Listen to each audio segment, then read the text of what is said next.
सच्ची दौलत एक अनमोल सीख देने वाली कहानी। रामू एक गरीब किसान था। वह दिन रात मेहनत करता, लेकिन उसकी गरीबी कभी खत्म नहीं होती थी। उसे हमेशा लगता था कि अगर उसके पास ज़्यादा पैसा होता तो वह अपनी ज़िंदगी को खुशहाल बना सकता था। एक दिन उसने सुना कि गांव के बाहर एक साधु आए हैं जो लोग को अमीर बनने का रहस्य सिखाते हैं। रामू दौड़ता हुआ साधु के पास गया और बोला, महाराज, मैं बहुत गरीब हूँ, कृपया मुझे अमीर बनने का कोई उपाय बताइए। साधु मुस्कुराए और बोले, क्या तुम सच में गरीब हो?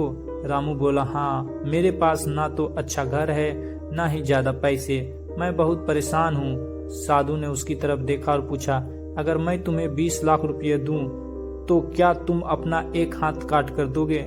रामू घबरा गया और बोला, नहीं महाराज, यह तो बहुत बड़ी बात है। साधु ने फिर पूछा, अगर मैं तुम्हें 50 लाख रुपये दूं तो क्या तुम अपनी एक आंख निकाल दोगे?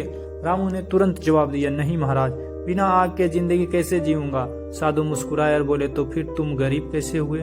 तुम्हारे पास अनमोल हाथ, आंखें, पैर और सोचने वाला दिमाग है, तुमसे अमीर और कौन हो सकता है? रामू यह सुनकर चौंक गया।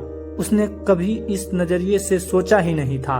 साधु ने आगे कहा, सच्ची दौलत सोना चांदी में नहीं, बल्कि हमारे पास जो कुछ है उसकी कद्र करने में है। अगर तुम अपने हुनर और मेहनत को सही उपयोग करोगे तो तुम्हें कभी गरीबी महसूस नहीं होगा। रामू को अब समझ आ गया था कि असली अमीरी पैसे में नहीं, बल्कि खुद की काबिलियत को पहचानने में है।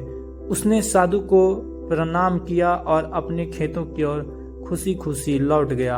अब वह पहले से ज्यादा मेहनत करने लगा और कुछ ही वर्षों में वह एक सफल किसान बन गया।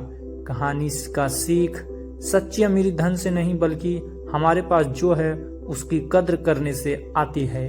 अगर आपको यह वीडियो पसंद आई हो तो please like, share and subscribe. धन्यवाद।